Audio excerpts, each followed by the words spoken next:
Palm Sunday.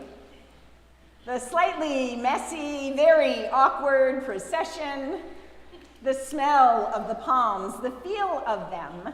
I am always transported back to my childhood, sitting in the church pew, palm sword fighting with a friend until our moms glared at us enough to make us stop. Every year, we hear this same story, told in each of our 4 Gospels, each with slightly different details.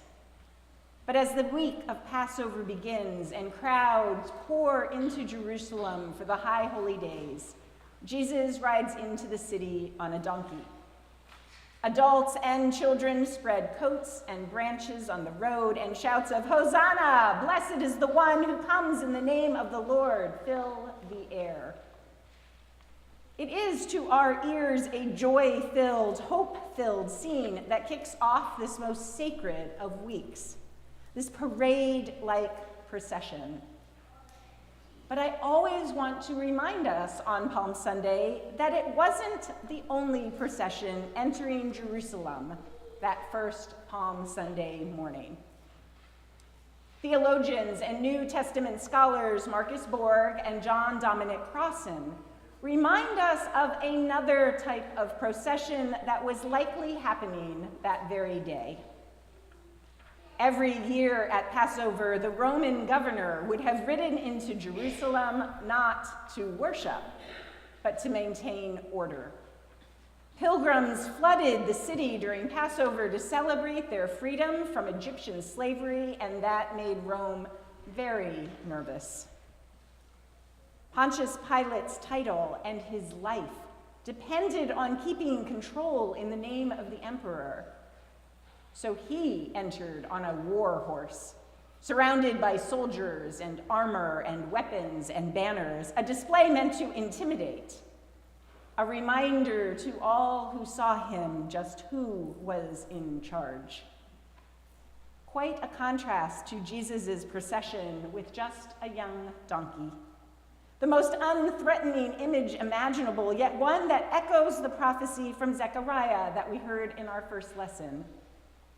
Your king comes to you humble.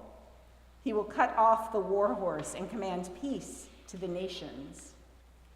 What Matthew is saying by using that prophecy, he is saying that this is that moment. This is the king God's people have been waiting for, not a king on a war horse, not a king coming with power and force, but a king who comes in utter humility.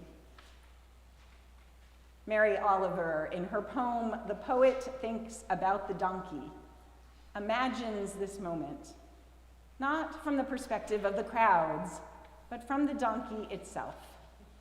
She writes, "On the outskirts of Jerusalem, the donkey waited. Not especially brave or filled with understanding, he stood and waited.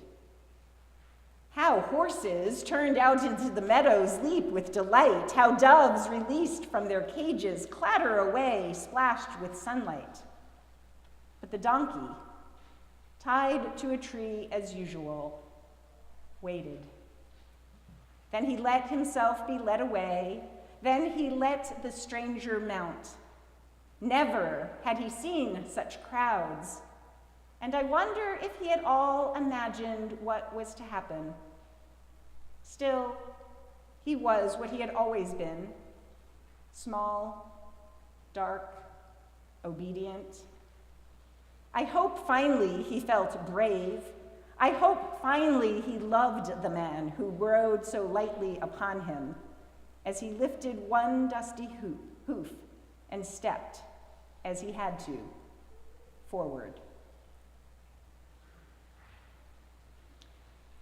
And in that image that Mary Oliver gives us of a small, ordinary creature suddenly caught up in something holy, we begin to see more clearly just what kind of kingdom this is. 2 processions, 2 visions of how the world could work. Which parade do we say Hosanna to? The one that looks like power as we've always known it, or the one that looks like a king on a borrowed donkey, fulfilling an ancient promise in a way no one expected. Those first shouts of Hosanna were not, in fact, only words of celebration. While it has become known as a word of praise, Hosanna originally meant something like, save us, help us. So the people crying out Hosanna are saying both, praise you and save us now. They were words of hope and a declaration of a different way. Did they understand that day? Did they fully understand Jesus' message that his kingship, his way, was a new and uncharted one?